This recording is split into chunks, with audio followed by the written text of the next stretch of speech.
കുട്ടികളെ, കളിക്കാനും കളികൾ കാണാനും നിങ്ങൾക്ക് ഇഷ്ടമല്ലേ? ഇത്തരം കളികളിൽ ഏർപ്പെടുന്നതും കളികൾ കാണുന്നതും സംഘബോധം, സഹകരണ മനോഭാവം, നേതൃപാടവം എന്നിവയെല്ലാം ഉണ്ടാകാൻ നമ്മളെ സഹായിക്കാറുണ്ട്. ശാരീരികമായ ഉല്ലാസത്തിന് മാത്രമല്ല, വിജ്ഞാനത്തിനും വിനോദത്തിനും കൂടി കളികൾ പ്രയോജനപ്പെടുമെന്ന് കൂട്ടുകാർക്കറിയാലോ. അപ്പോൾ നമ്മൾ ആവശ്യത്തിന് കളിക്കുകയും കളികൾ കാണുകയും വിനോദങ്ങളിൽ ഏർപ്പെടുകയും ഒക്കെ ചെയ്യണം. ഓക്കെ. നെഹ്റു ട്രോഫി വള്ളംകളി ജോൺ കുന്നപ്പള്ളിയുടെ തെയ്തേയ് എന്ന ബാലസാഹിത്യ കൃതിയിൽ നിന്ന് എടുത്തതാണ് നെഹ്റു ട്രോഫി വള്ളംകളി എന്ന നമ്മുടെ ഈ പാഠഭാഗം. പ്രശസ്തമായ നെഹ്റു ട്രോഫി വള്ളംകളിയുടെ ആദ്യ മത്സരത്തിൻ്റെ വാശിയും ആവേശവും സ്ഫുരിക്കുന്ന വിവരണമാണ് നെഹ്റു ട്രോഫി വള്ളംകളി എന്ന നമ്മുടെ ഈ പാഠഭാഗം. അപ്പോൾ നമുക്ക് ഈ പാഠഭാഗത്തിലെ ഏതാനും ചില പ്രവർത്തനങ്ങളൊന്ന് നോക്കാം. നമ്മുടെ ആദ്യ പ്രവർത്തനം കടങ്കഥകൾക്ക് ഉത്തരം കണ്ടെത്തുക എന്നുള്ളതാണ്. ആറ്റിൽ നിന്നൊന്നെടുത്തു, ഒന്നുകൊണ്ട് മൂന്നാക്കി, മൂന്നിൽ നിന്ന് രണ്ടെടുത്തു, രണ്ട് കൊണ്ട് നൂറാക്കി. എന്താണ് ഈ കടങ്കഥയുടെ ഉത്തരം? കൂട്ടുകാർക്കറിയാമോ? കക്ക അല്ലേ? ആറ്റിൽ എന്ന് പറഞ്ഞാൽ പുഴ. പുഴയിൽ നിന്ന് ഒന്നെടുത്തു, അതായത് ഒരു കക്കയെടുത്തു, ഒന്നുകൊണ്ട് മൂന്നാക്കി. ആ കക്കയെ ഇങ്ങനെ പൊളക്കുമ്പോൾ രണ്ട് തോടും അതിൻ്റെ ഉള്ളിൽ നമുക്കൊരു ഇറച്ചി ദശയും കിട്ടും. അപ്പം മൂന്നായി. മൂന്നിൽ നിന്ന് രണ്ടെടുത്തു, അതിൽ നിന്ന് ആ രണ്ട് തോടെടുത്തു, രണ്ട് കൊണ്ട് നൂറാക്കി. നൂറ് എന്ന് പറഞ്ഞാൽ ചുണ്ണാമ്പ് എന്നാണ് അർത്ഥം.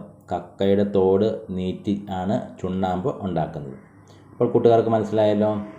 അടുത്ത കടങ്കഥ നോക്കാം. എല്ലാം തിന്നും എല്ലാം ദഹിക്കും, വെള്ളം കുടിച്ചാൽ ചത്തുപോകും.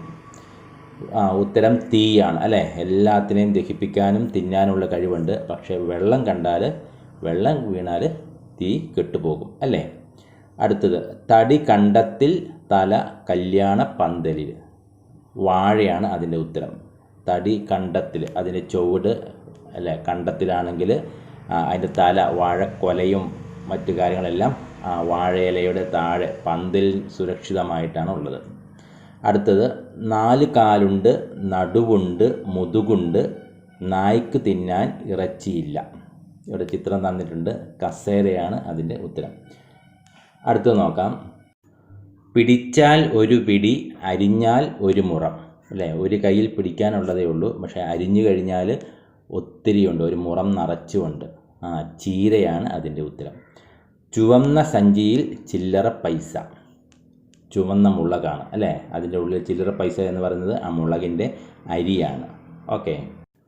അപ്പോൾ ഇതുപോലെ ധാരാളം കടങ്കഥകൾ കൂട്ടുകാർ ശേഖരിച്ച് ബുക്കിലേക്ക് എഴുതുക. അടുത്ത് ഉത്തരം കണ്ടെത്താം. ഏതൊക്കെ ചുണ്ടൻ വള്ളങ്ങളാണ് ഈ വള്ളംകളിയിൽ പങ്കെടുത്തത്? ഏതൊക്കെയാണ്? നമുക്ക് പാഠഭാഗം വായിച്ചു കഴിഞ്ഞാൽ മനസ്സിലാകും. നടുഭാഗം, നെപ്പോളിയൻ, ചമ്പക്കുളം, കാവാലം, പാർത്ഥസാരഥി, നേതാജി, വലിയ ദിവാൻജി, മാമ്പിഴക്കരി അല്ലേ?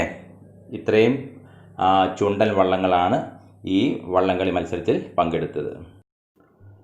പണ്ഡിറ്റ്ജി എത്തുമ്പോൾ 63 കതിനാവെടികൾ പൊട്ടിച്ചത് എന്തിനെ സൂചിപ്പിക്കാനായിരുന്നു? പണ്ഡിറ്റ്ജിയുടെ 63ാമത്തെ വയസ്സ് സൂചിപ്പിക്കാനായിരുന്നു 63 കതിനാവെടികൾ പൊട്ടിച്ചത്. വള്ളംകളി കണ്ടപ്പോഴുണ്ടായ സന്തോഷം നെഹ്റു എങ്ങനെയാണ് പ്രകടിപ്പിച്ചത്? ഒരു കൊച്ചു കുട്ടിയെപ്പോലെ തുള്ളിച്ചാടി, ആവേശം കൊണ്ട് അടുത്ത് കണ്ട കസേരയിൽ ചാടിക്കയറി, തുഴക്കാരുടെ ആയത്തിനൊപ്പം താളം ചവിട്ടി സന്തോഷം പ്രകടിപ്പിച്ചു. ഈ രീതികളിലൊക്കെയാണ് പണ്ഡിറ്റ്ജി തൻ്റെ സന്തോഷം പ്രകടിപ്പിച്ചത്. പ്രവർത്തനം 4. സമാന പദങ്ങൾ കണ്ടെത്തി വരച്ച് യോജിപ്പിക്കുക. ഇവിടെ തന്നിരിക്കുന്ന പദങ്ങൾ നോക്കുക. ആ പദങ്ങൾക്ക് സമാനമായ അർത്ഥമുള്ള മറ്റു പദങ്ങൾ ഇപ്പോഴത്തെ കോളത്തിൽ നിന്ന് കണ്ടെത്തി നമുക്കൊന്ന് വരച്ച് യോജിപ്പിക്കാം. അക്ഷമരാവുക. എന്താ അക്ഷമരാവുക എന്ന് പറഞ്ഞാൽ? ക്ഷമയില്ലാത്തവരാകുക. ജലനൗക. ജലനൗക എന്ന് പറഞ്ഞാൽ തോണി അല്ലെങ്കിൽ വള്ളം. തരംഗം. തരംഗം എന്ന് പറഞ്ഞാൽ അല അല്ലെങ്കിൽ ഓളം. ആരവം, ശബ്ദം. മുഖരിതം, മുഴങ്ങുന്ന. ഇങ്ങനെയാണ് ഇതിൻ്റെ സമാന പദങ്ങൾ നമ്മൾ വരച്ച് യോജിപ്പിക്കുന്നത്. പ്രവർത്തനം 5 ചേർത്തെഴുതാം. നോക്കിക്കേ. എത്തി അധികം പോയി. എത്തിപ്പോയി അല്ലേ? എന്താണ് രണ്ടാമത്തെ പദമായ പോയി അവിടെ ഇരട്ടിപ്പിക്കുകയാണ്, പാ ഇരട്ടിക്കുന്നു. അപ്പം ഇതുപോലെ താഴെ കൊടുത്തവ ചേർത്ത് എഴുതുക. ഏതൊക്കെയാണ്? ചാടി അധികം കയറി. എങ്ങനെ എഴുതാം നമുക്ക്? ചാടി കയറി അല്ലേ? അവിടെ രണ്ടാമത്തെ പദമായ കയറി എന്നുള്ളതിലെ കായ് അവിടെ ഇരട്ടിക്കുന്നു, ക എഴുതണം, ചാടി കയറി. അടുത്തത് തുള്ളി അധികം ചാടി, തുള്ളി ചാടി. അവിടെയും രണ്ടാമത്തെ പദത്തിലെ ച ഇരട്ടിക്കണം. അടുത്തത് നോക്കി അധികം കണ്ടു, നോക്കി കണ്ടു അല്ലേ? രണ്ടാമത്തെ പദമായ കണ്ടു എന്നുള്ളതിലെ ക ഇരട്ടിച്ച് ക എഴുതണം. അടുത്തത് ചീറി അധികം പാഞ്ഞു, ചീറി പാഞ്ഞു.